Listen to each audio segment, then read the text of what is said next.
Baseball Tonight, the podcast. This is the Baseball Tonight podcast for Tuesday, March 7th, 2017. I'm Buster Olney, and our esteemed producer is Josh Macri. Well, today we'll be talking with Billy Eppler, the general manager of the Angels, who talks about the remarkable recovery of ace Garrett Richards and the off-the-field athleticism of Mike Trout. One American League team is having a terrible spring training so far, and we'll discuss that with a beat writer covering that mess. And Keith Law will stop by to discuss whether David Price's situation could scare potential bidders for Jake Arrieta and Yu Darvish next fall. But before we get to that, some news and notes of the day. The Dodgers' Scott Kazmir had to leave his start on Monday because of a hip injury. He's going to be evaluated further today. The Rockies' David Dahl is going to be out weeks with what is perceived to be a serious rib injury.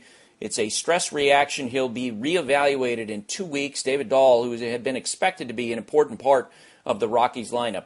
Michael Brantley, trying to work his way back from shoulder problems, took batting practice against some pitchers in the Indians camp on Monday, simulating some at-bats. On the field, Giancarlo Stanton did this.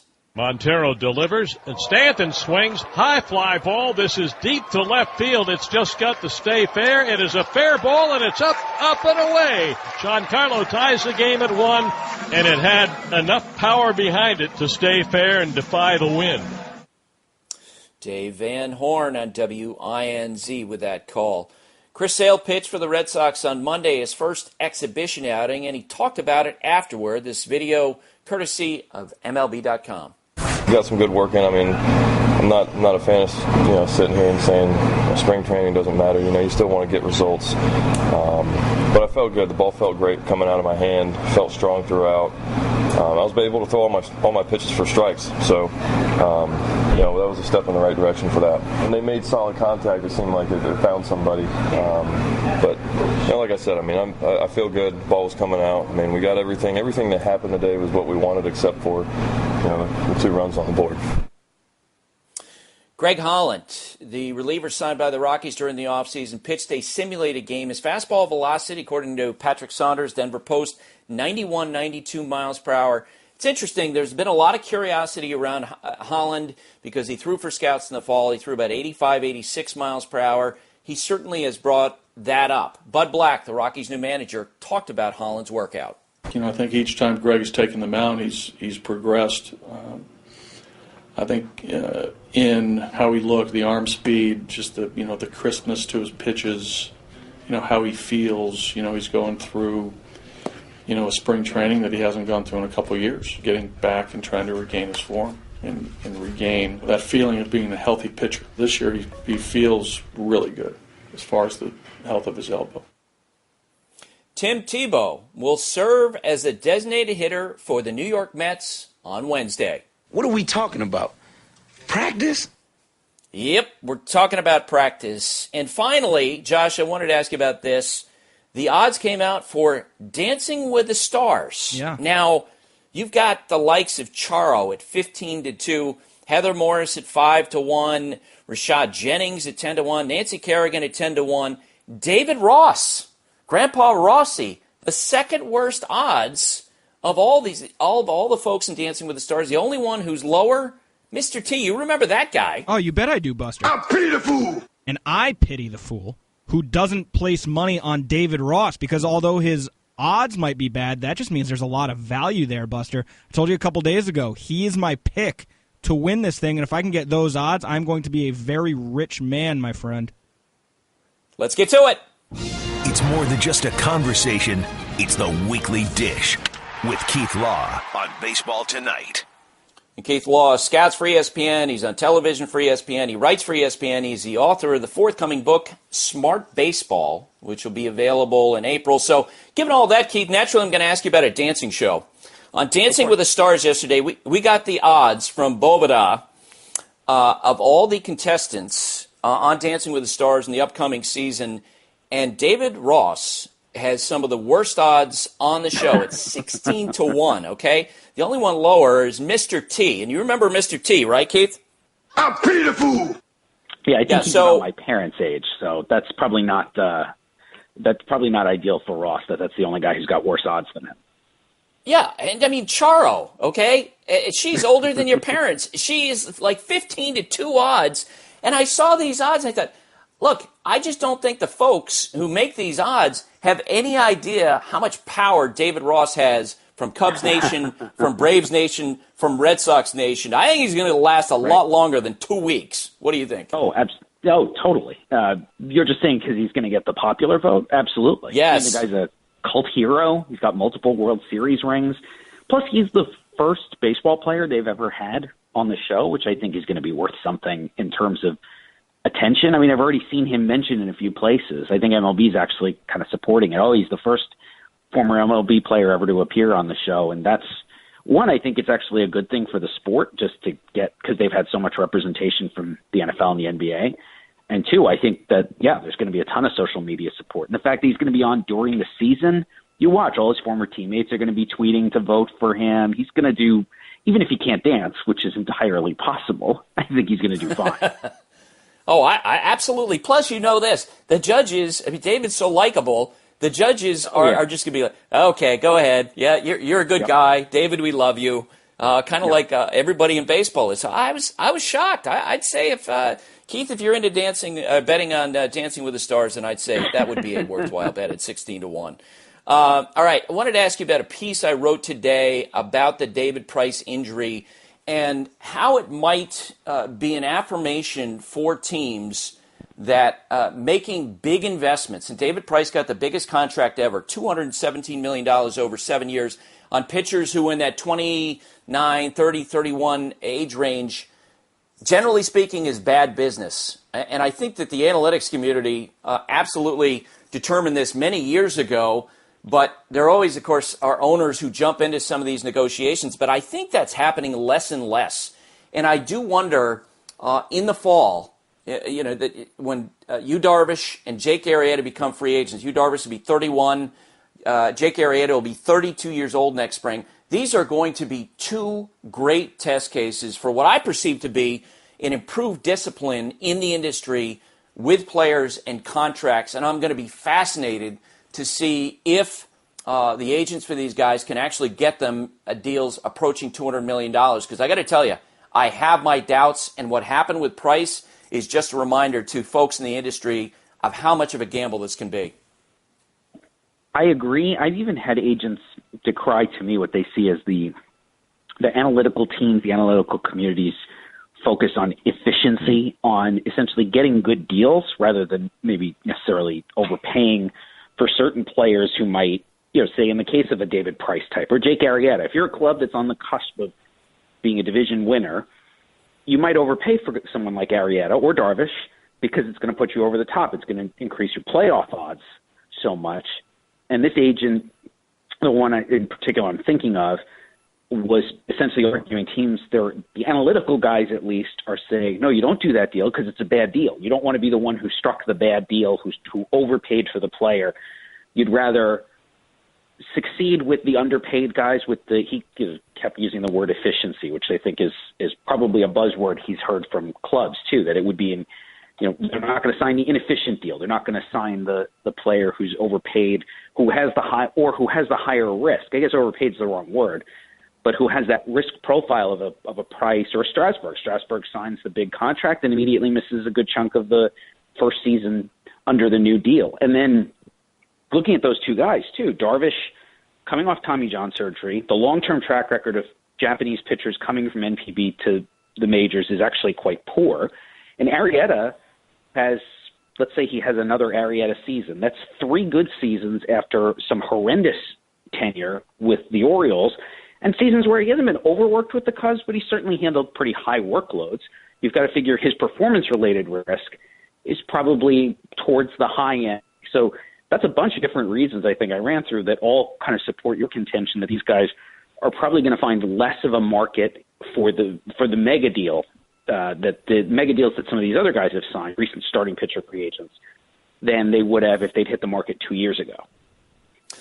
Yeah, and I went back through that class of 2015, 2016, which had a lot of pitchers who got huge contracts, and asked the question, if the teams could do the deal over again today, would they? If you gave truth serum to the owners, to the general managers, would they tell you yes or no that they would do that deal again? And let's start from Price.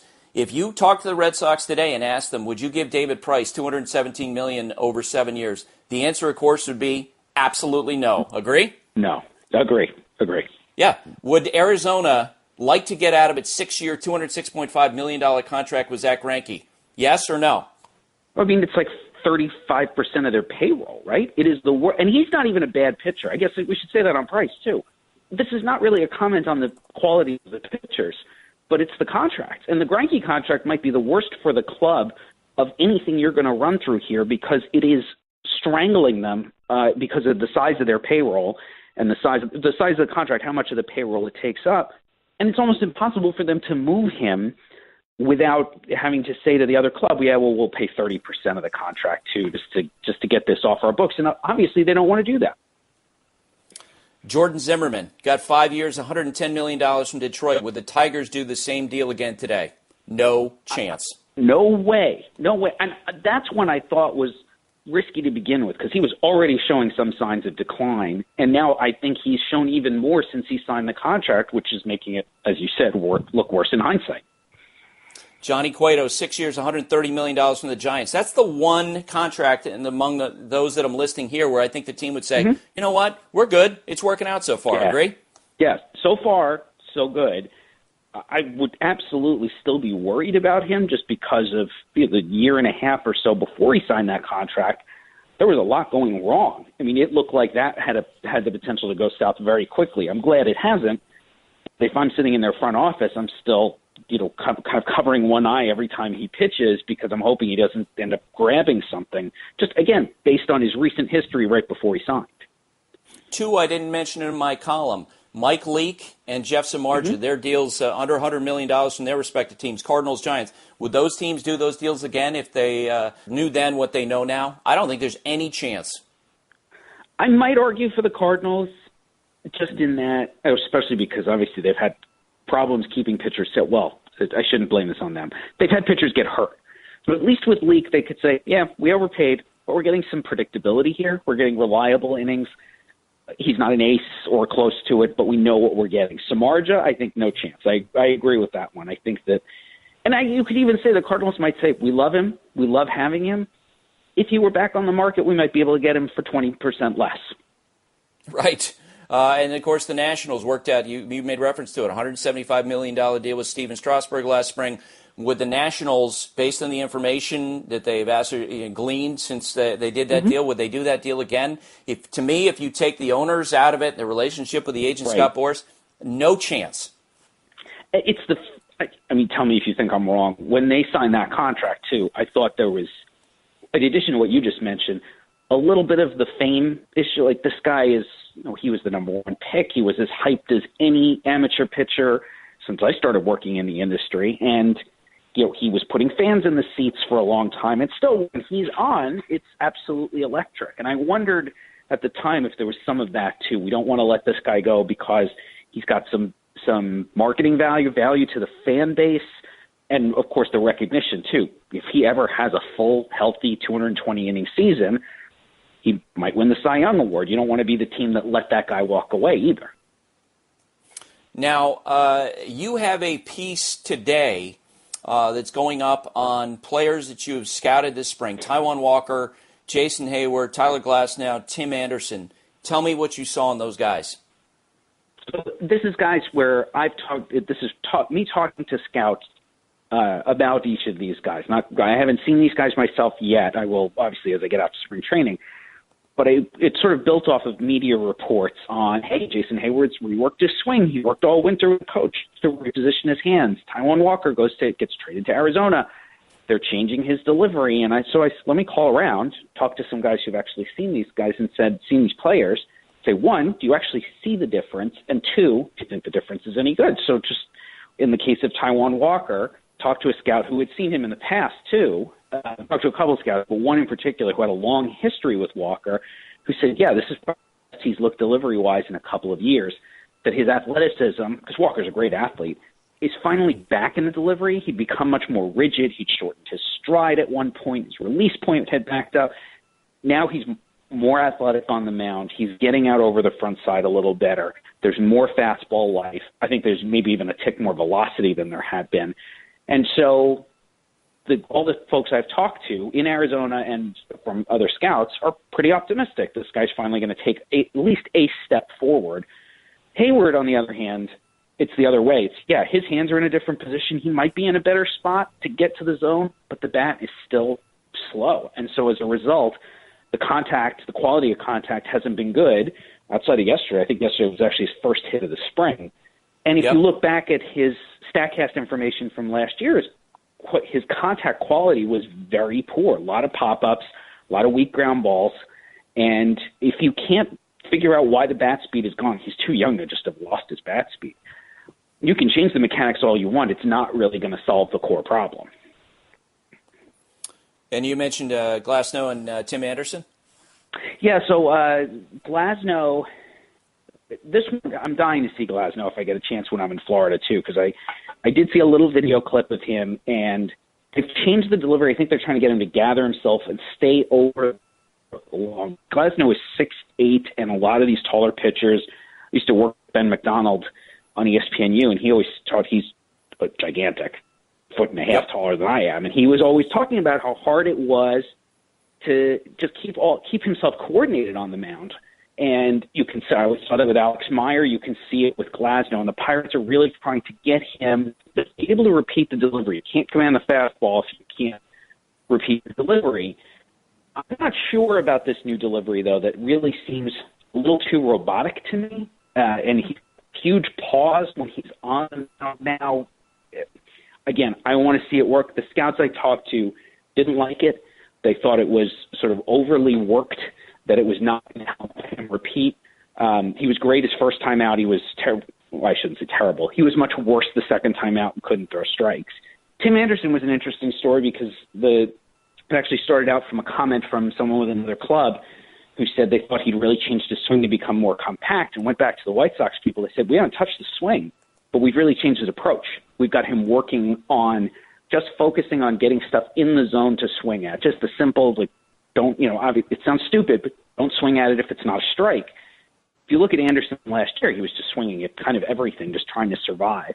And I thought it was very interesting that a scout saw that and immediately thought, hey, he's changed his swing, when it's actually a change in approach.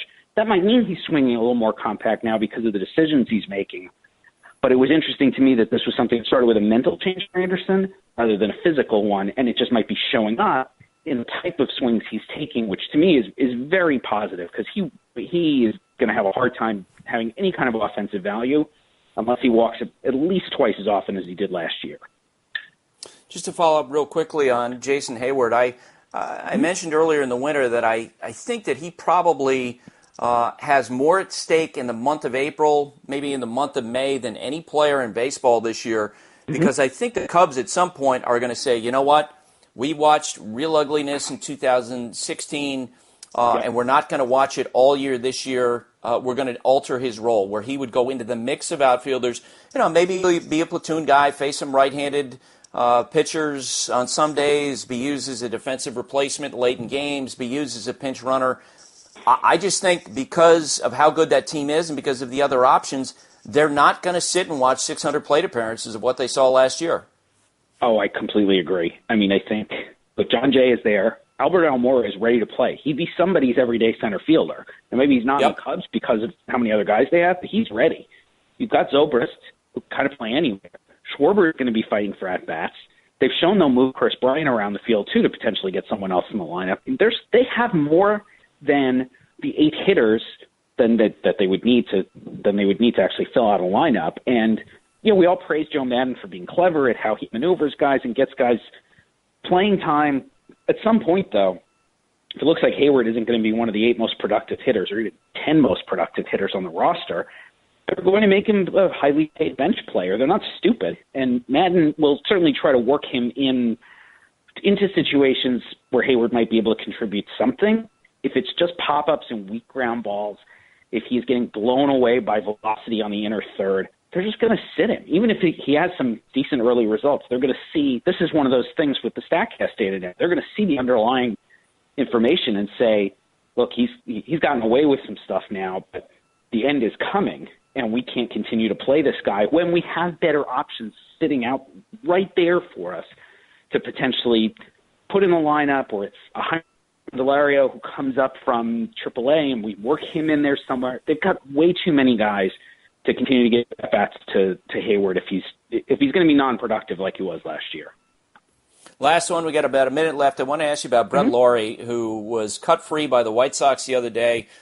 He was set to make $3.5 million. The White Sox did it to save a little money, plus they're rebuilding, and there's no point in paying a mediocre player. So they dumped him, obviously, after communicating to the industry that he was available, and no one was willing to take him on. There are reports that perhaps the Blue Jays could be interested in him, perhaps the Royals are interested in him. The report is the Mets are interested. I've run that one down. They say they're not interested at all. And I asked around to folks around baseball over the weekend after he was cut free, why has what's changed in his career? Because after that first showing in the big leagues, everyone was excited. The thought was this guy could be a superstar, and he basically hasn't gotten better. And what I've heard from evaluators is he really doesn't make adjustments game to game, in game, and that's the reason why he isn't getting better. And on top of that, the defense, which was thought to be one of the best parts of his game, has been in regression. What's your take? Yep. So I agree with everything you just said. I think it's all accurate. Obviously, there's been questions about his character. That some of that goes back to Milwaukee, where he did not interact well with coaches or the front office. The biggest thing I've seen with him is something within the first year or so that he was with Toronto in the big league. So not that first season, but his swing changed too. His hands got further back and a little higher, and he started swinging down. His bat path was coming right down into the zone. So for a guy who one, has power, and two, just generally has the strength to make a lot of hard contact, he started hitting the ball into the ground too often. And he's never quite gotten out of that. He'll show flashes. There'll be a couple of games or weeks where you see it, and a little bit of the power comes through, and he's still strong and packed. Like that's not lacking. But he's just gotten into a bad swing habit. I guess it's worse than a habit, where he's making essentially the wrong kind of contact. And you might be hitting it on the ground, and that some of those will go through for base hits. It's not the kind of player that he's expected to be. It's not the kind of offense he's going to need to produce to be an everyday player at second or third. Even if the defense was good, which it hasn't been, he's going to have to be a lot more productive. And that, to me, that's a situation where I feel like that's the kind of guy the Rays pick up all the time and say, okay, we're going to – if the A's hadn't had him already, that'd be another one. Like, they grab guys like that. Well, he's a former first-rounder, and he's had some flashes. Let's get him in here. Maybe see if we can rework the swing completely, just strip him down to basics, start over, and try to recapture some value. The thing is, there's a lot of those clubs that might, other than the Rays, that might take a chance on a guy like this, don't have a spot for him, have already had him, or just maybe have internal options to say, well, do we want to pay this guy a couple million? Certainly not his arbitration value, when we've got a cheaper in-house option we can work with instead. Yeah, he certainly is at a crossroad in his career, and if I were a friend of his, a couple of pieces of advice I'd give him. I'd tell teams, I'll play anywhere you want me to play, including the outfield, because he certainly has the speed to do that. And B, he has to alter the perception that he doesn't make adjustments. And one way to do that would be go to his next team and say, hey, I'm open to any suggestion that you have. Let's work on some things. You want me to go to AAA for 30 days, work with your swing guy, work with your coach, and redo it? Yes, I will do anything. I know my career is going to end if I don't make a change. Exactly. Keith, thanks for doing this. Yep, my pleasure. We'll be back in 1 minute with Angels general manager Billy Eppler. But first, buying tickets to sports and concerts can be way too complicated. But there is a better, simpler way to buy with SeatGeek. SeatGeek is the smartest, easiest way to get tickets to live events. With SeatGeek's seamless mobile experience, you can buy and sell tickets in just 2 taps. SeatGeek helps you find the best seats at the best prices, fully guaranteed. There's nothing quite like seeing your favorite team or musician in person, and SeatGeek will get you closer to the action for a great value. And Josh, I just used this recently. I had friends who wanted to get tickets to a Yankee spring training game. Boom. Went through SeatGeek. It was done within 3 minutes. They're very excited. Yeah, as they should be. I mean, they get to see the number one team in the spring training power ranking, so those tickets don't come easy. SeatGeek is designed to make your ticket buying experience easier than ever. SeatGeek saves you time and money by searching multiple ticket sites to compare prices and find amazing deals. And to get you the most bang for your buck, SeatGeek rates every ticket based on value to help you immediately identify the best seats that fit your budget. Plus, every purchase is fully guaranteed, so you can shop for tickets on SeatGeek with confidence. Make SeatGeek your go-to app for finding the best deals on every type of ticket, from sports and concerts to comedy and theater. Best of all, my listeners get a $20 rebate off their first SeatGeek purchase. To get your $20 rebate on tickets, download the SeatGeek app, go to the Settings tab and click Add a Promo Code, enter promo code BBTN, and SeatGeek will send you $20 after you've made your first ticket purchase. Download the SeatGeek app and enter promo code BBTN today. Billy Eppler is the general manager of the Los Angeles Angels of Anaheim. And Billy, I think one of the best things I read over the weekend was the performance that Garrett Richards had on Sunday. I saw tweets where they're talking about his velocity in the low to mid 90s. What an incredible journey he's made. As you know, last summer, a lot of talk that he might need Tommy John surgery after having an elbow injury, and he's come a long way back. Tell me what you saw in him.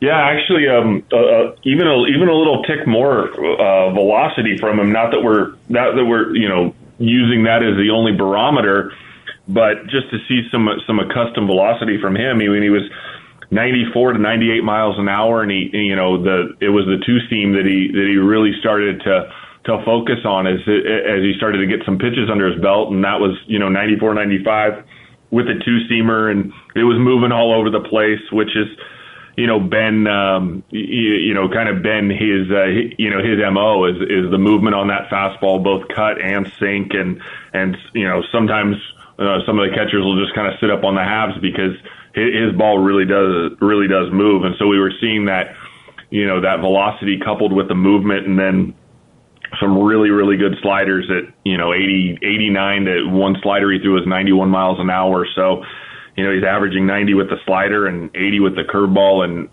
more importantly than the velocity though is they were behaving as he wanted them to behave. The pitches were doing what he was intending them to do, and he was locating them, and they had action, and so when we walked out of this, not looking at anything but that process, his process, and he was able to to get through that outing without any issue, and mixes his assortment of pitches. So I think he feels good, we feel good, and we'll build off this and go to the next one. So as someone who's worked in baseball a long time, does the handling of his injury, in your mind, is this an example of the progression in how injuries are treated, the progress that people have made with it? Yeah, I mean, as we get more and more information and science continues to push boundaries and to allow us to think of new ways to treat injuries, and the biologics that are out there and available are that they're really intriguing. We're interested in learning more about how this can help our athletes and how we can kind of raise the standard of care for our athletes, both at the major league and the minor league level. So it's giving us a new perspective on things, and it's a pretty exciting time in sports medicine, I think. It seems like you guys are getting good answers in your rotation, which to me is one of the bigger questions about the team coming into the year. What else is happening with your starters? With the guys that we were expecting to land in that rotation, whether it's Garrett, whether it's Ricky Nolasco, Shoemaker, Skaggs, Chavez, Alex Meyer, Yusmeiro Petit's pitched very well for us.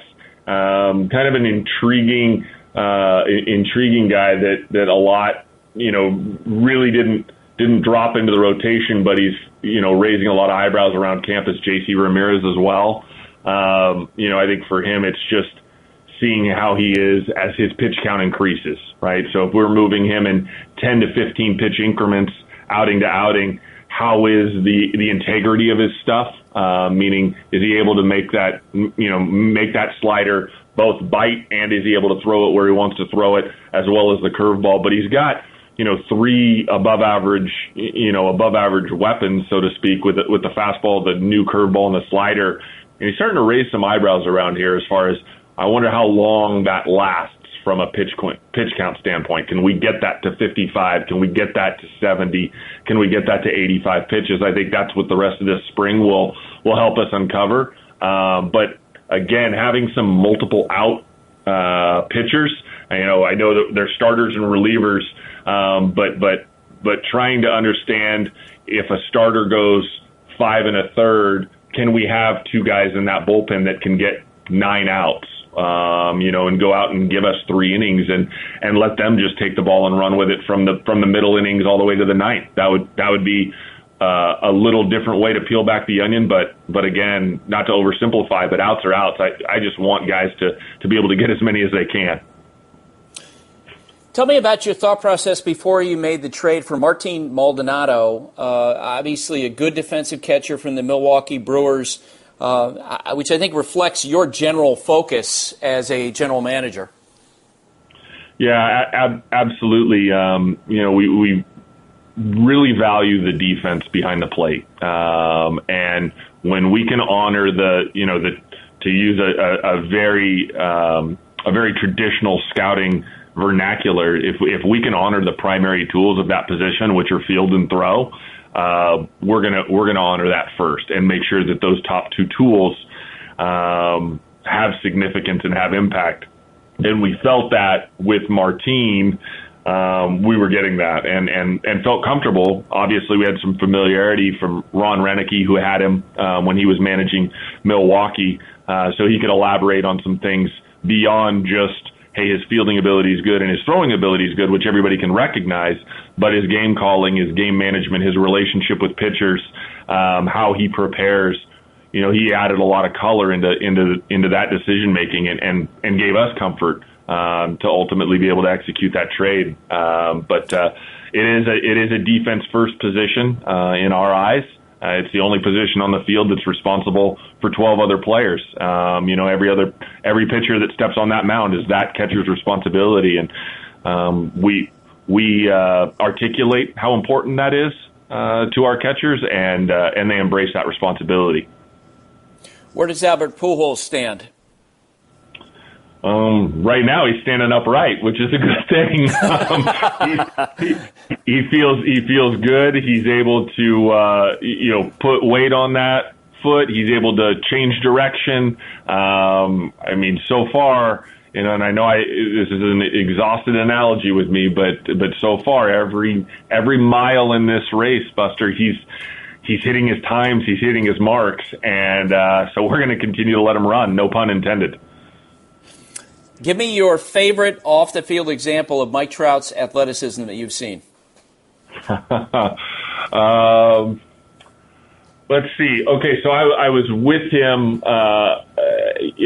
watching him with actually a golf instructor, for lack of a better word, and I was watching this guy make adjustments or challenge him with an adjustment in his swing, which it is not that easy to do, right? If you're going to change a direction or a stance, whether you're talking about baseball, golf, whatever, you have to have that muscle memory and that athleticism to be able to implement what's being instructed.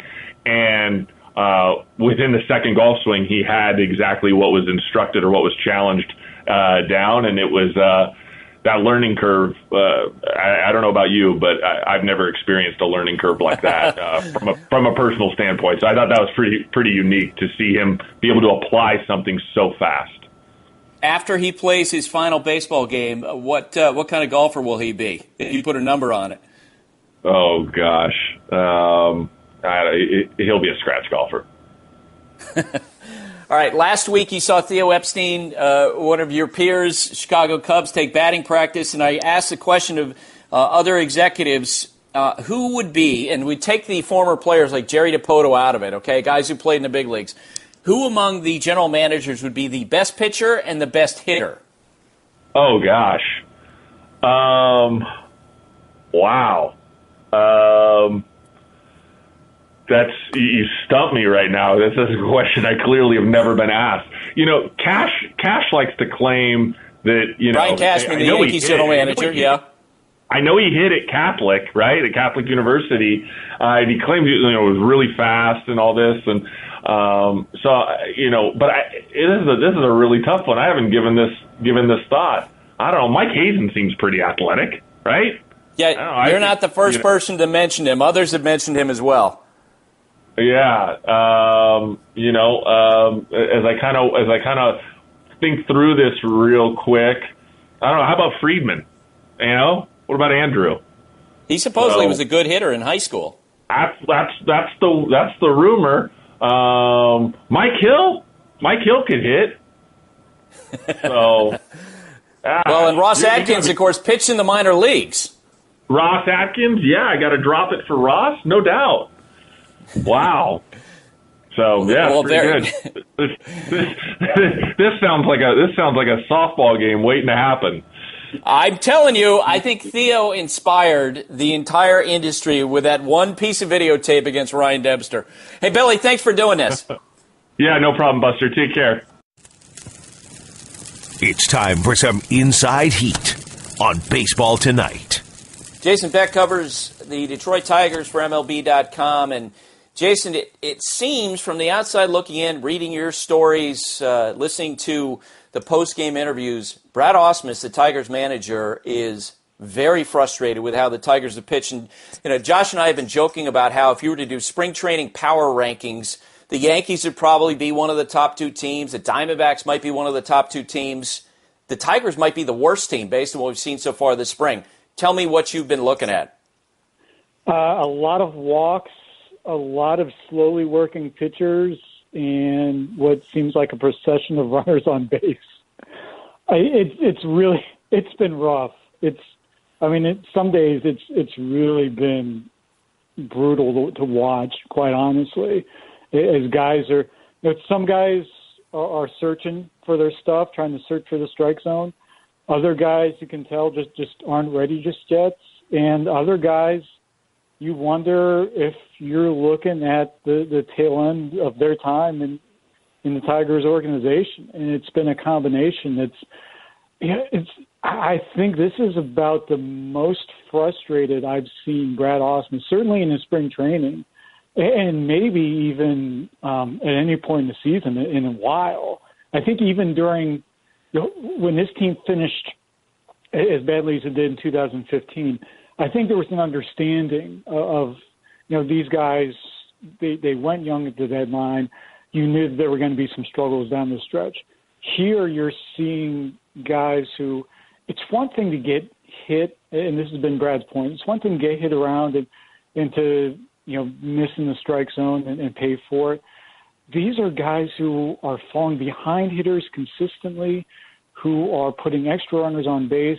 We saw Pelfrey had the bad inning yesterday, and then the guy who came in for him after that, I think it was Dustin Mollican, walked 3 of the 5 batters he faced. That's the type of stuff that, as he points out, it doesn't just affect your pitching staff.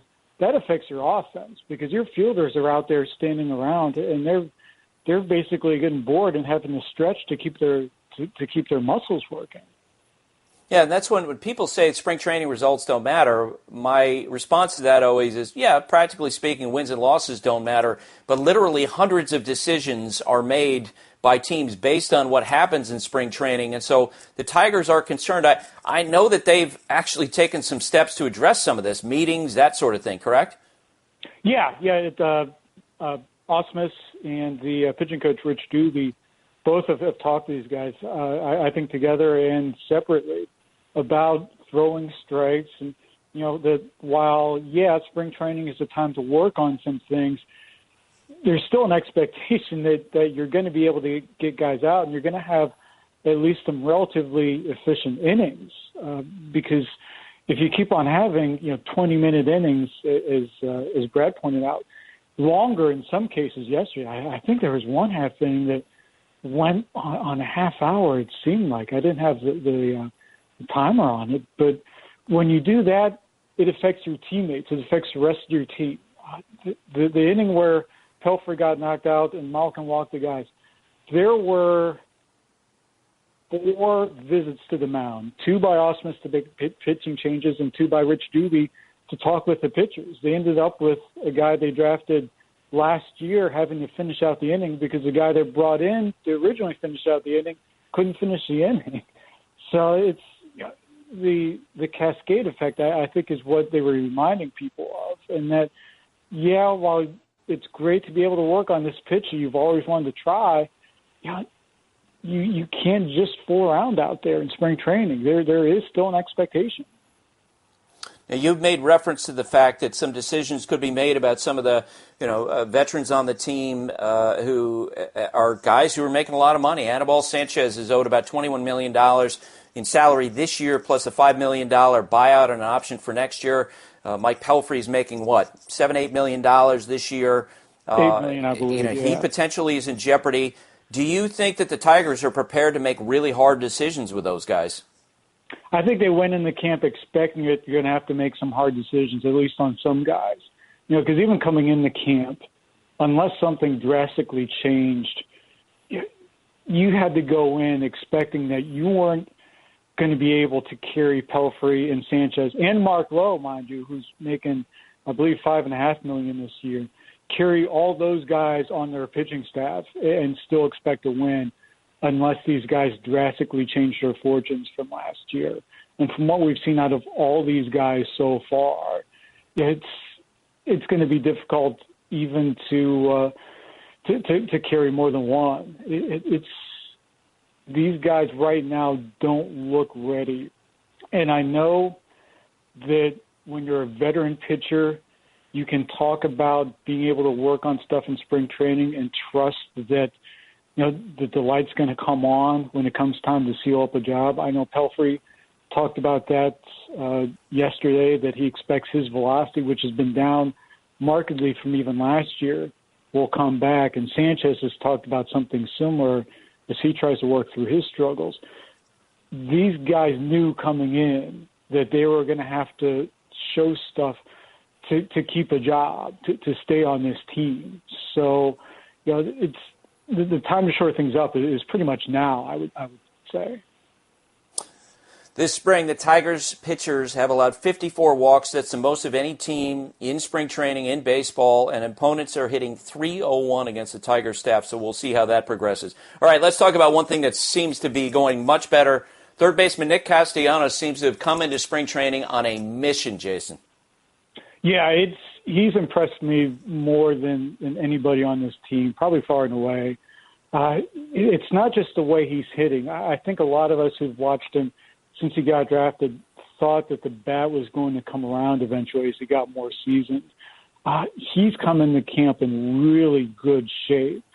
Like, he made a point to make some improvements, not just as a hitter, but as a base runner and as a defender. He's leaner. I think his body fat content looks to be down. He's more agile. He's making plays in the field that I think are better than what we've seen from him. He's made decisions base running wise that have really impressed me. He's a guy now who's coming out of the box looking for extra bases. And this is the guy who I think a lot of people, including me, saw as a bit of a plotter a couple of years ago. He's not plotting right now. He's running aggressively. And I think part of it is he really wants that number 2 spot in front of Miguel Cabrera in the batting order. And he's been public about it. And Brad Ausmus has acknowledged it. But I think, too, he sees himself taking that next step and becoming a core member of this team and of this lineup. I think he wants to be that guy right now. And if the Tigers are going to go through this youth movement sooner or later, he's got to be a key cog in it. And I think he's ready to accept that. Jason, thanks for taking the time to do this. Anytime, Buster. Great talking baseball with you. Bleacher Tweets. Buster, first Bleacher tweet today from Peter K. Steinberg at PK Steinberg. PK! There you go. Do you think Steven Strasburg is fixed? Will he pitch the whole year? And can the Nationals win without him fully healthy? A multi-part question from PK. PK, what do you think I am, a doctor? You think I'm I can see the future? I don't know. I can tell you this. He does look good in spring. He's talked about adjusting his pitch selection, and he does seem focused on trying to stay healthy this year. But will he stay healthy? I don't know. Maybe Dr. Gary Salami would know. He's a doctor. Okay. Yeah, well, he told me actually on Twitter yesterday, I don't know if you saw this, he says he's not a doctor. I don't believe him. No. I just think he's trying to deflect the attention. I think he's a doctor. Okay. Yeah. Next one from Garrett Shields, at Garrett_Shields. As a D-backs fan, I've gotten my hopes up often. Why should this year be different? Should I still expect disappointment from my club? Well, if you're wondering or believing that perhaps they could win the World Series, yes, you're going to be disappointed. I don't think they're that good, but I think they're going to be a lot better than last year. A.J. Pollock is healthy, and if you were to pick out the teams at the top of the spring training power rankings, one would be who, Josh? The Yankees clearly would be number one. The Yankees would be at the top of the power rankings in spring training, and number two, the Diamondbacks. They're having a great spring. They're getting great pitching. A lot of hope in that camp that they're going to be better. Next one from Scott Furkovich, at Scott_Furkovich. Buster, which team is more likely to be a seller at the deadline this season, the Tigers or the Royals?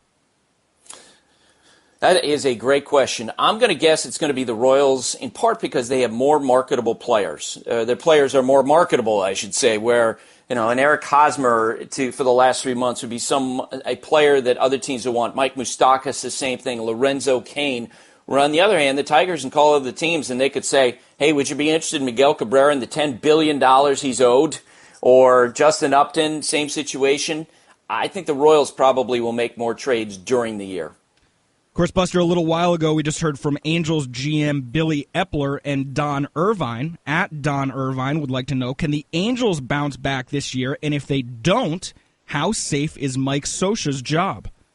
He, of course, is under contract through 2018. So you certainly have entered that period where you would say about any manager, any coach, you know what?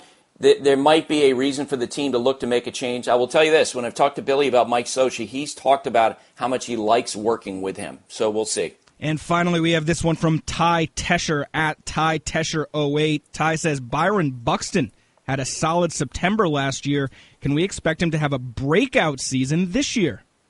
Yes, I think he is going to have a breakout season. I think that down the stretch, he began to make adjustments, especially with off-speed pitches. He was a lot better, and he has ridiculous speed. I would pay to see a race between Byron Buxton and Billy Hamilton.